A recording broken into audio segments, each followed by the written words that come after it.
Je suis Marie Moreau, je suis directrice du soutien aux proches aidants et des réponses aux situations complexes au sein des Papillons Blancs de Lille. Et Guillaume Scottet, je suis le directeur de l'association des Papillons Blancs de Lille. En 2018, Start-up de Cosprey, je crois, naissait ou en tout cas, débutait.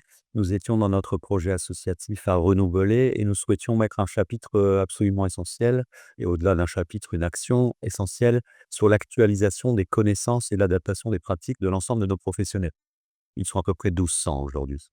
Heu et nous avions en toile de fond le précédent, ce que nous avions fait au début des années 2000.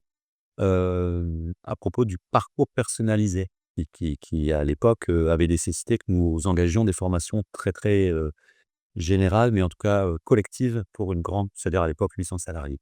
Hem et Start nous a semblé être un levier absolument, stratégique pour, globalement au niveau de l'association, déployer une grande action d'actualisation des connaissances et de transformation de pratiques. On a cherché, on y a consacré beaucoup de temps à élaborer des cahiers des charges, rencontrer les OPCO de l'époque, essayer de trouver des contenus qui soient des contenus globaux, intégrés, un petit peu comme les modules que vous avez présentés. Bien sûr que nous déployions dans nos plans de compétences des actions autour de la CA, bien sûr autour des projets personnalisés, bien sûr globalement autour de chacune des entrées que vous avez prises, mais de manière intégrée, nous ne le faisions pas. On a subi beaucoup d'échecs. On n'a pas réussi à trouver, d'intervention et de contenu satisfaisant et c'est pour ça qu'on a très tôt manifesté l'intérêt, dans Start. Je crois que Madame Power peut en attester. Aujourd'hui, nous avons pu bénéficier de 3 sessions. 60 de nos salariés, en ont bénéficié. Nous souhaiterions à terme, former à minimum 4 ou 500 de nos salariés sur l'ensemble des champs de l'association. Donc le pas de côté, il est évidemment que nous ne sommes pas sur, une transdisciplinarité territoriale au sens de actuellement les bénéficiaires des modules dans lesquels nous sommes inscrits sont tous des bénéficiaires de l'APE de Lille, mais nous sommes dans une approche qui est une approche, inter-établissement de l'association qui est aussi, extrêmement riche dans la création d'une culture partagée et dans une volonté de techniquement renforcer nos pratiques, hein. Je pense et je laisse la parole à Mme Moreau, mais je pense que, à cet égard, nous progressons et les retours qui nous sont faits à l'issue de ces formations sont que nous trouvons des sources de progrès, de langage commun et de volonté de, je ne sais pas comment le dire, mais d'être beaucoup plus technique dans notre accompagnement que nous ne l'étions précédemment. Voilà, je laisse la parole à Mme Moreau.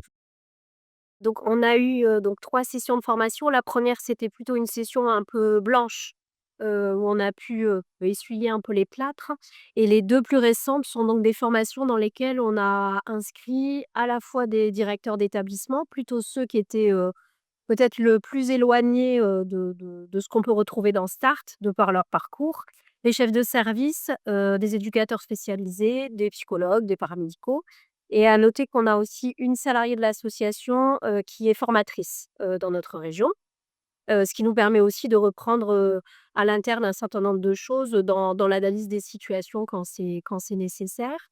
Donc l'intérêt pour nous des formations, comme l'a dit Guillaume Scottet, c'est déjà de se faire rencontrer, des professionnels. Alors on a déjà cette habitude-là dans l'association sur, beaucoup de thématiques de formation, mais là, ils peuvent, se comment dire? Échanger autour aussi de situations qu'on peut co-accompagner parfois dans notre association, ou bien de situations d'enfants qui vont passer dans le secteur adulte, par exemple. Donc ça permet aussi, de pouvoir prendre des exemples concrets et qu'on partage, en fait, dans l'accompagnement.